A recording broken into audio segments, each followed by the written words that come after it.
with sweat dripping down my forehead.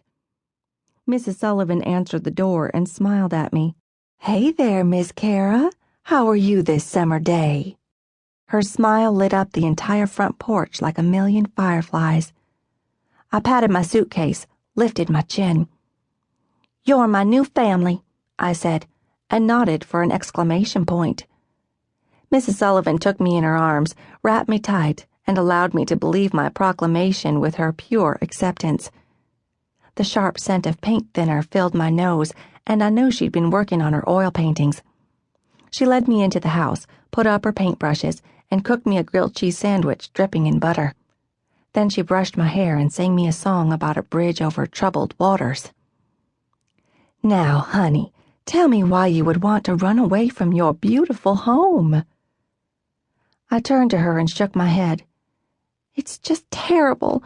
Daddy has changed too much. His face is always hard and stern." I scrunched my face up.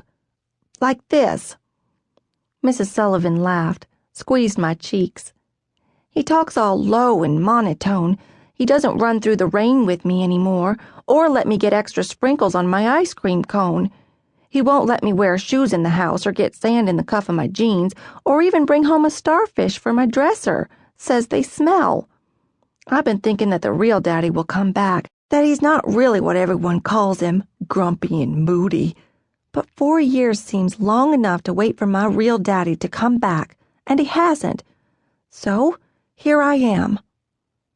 The kitchen screen door slammed, and we both turned to her son, Jack, who came running through the doorway, sand flying out of the cuffs of his pants, shoes on his feet. "Hey, what you doing here?" he said to me as he threw his baseball cap on the kitchen table.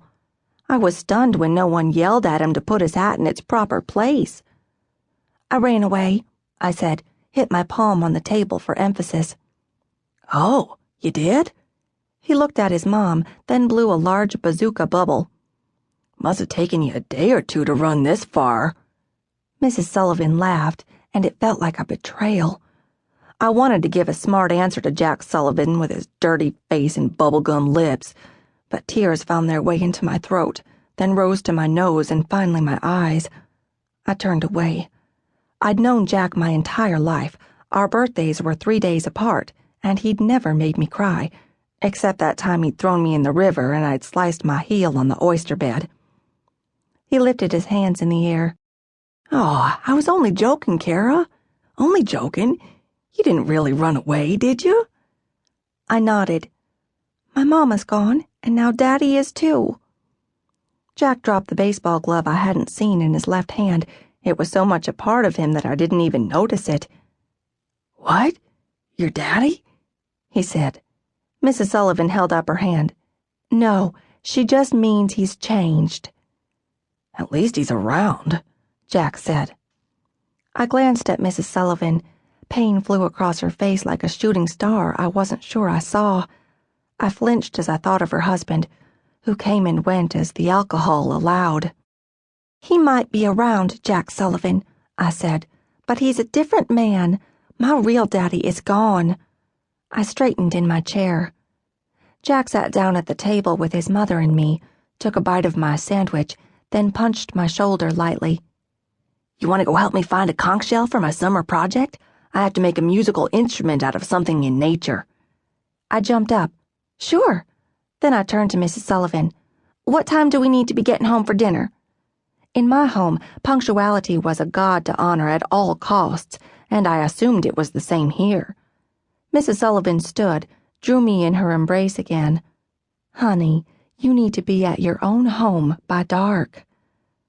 "No, I didn't yell this or even have a fit, just stated the fact." She nodded. "This family is a big enough mess without adding kidnapping to its list of charges." I shook my head. "Well, I'll find somewhere else to live then." "No, you won't," she said, and pulled me closer. "Because you can come here whenever you want. And because if your daddy lost one more thing he loved, he'd be destroyed for sure." And I knew this was true. Guilt washed over me, and it tasted like the time I'd been slammed down by an unexpected wave, biting my tongue and swallowing more seawater than I thought possible.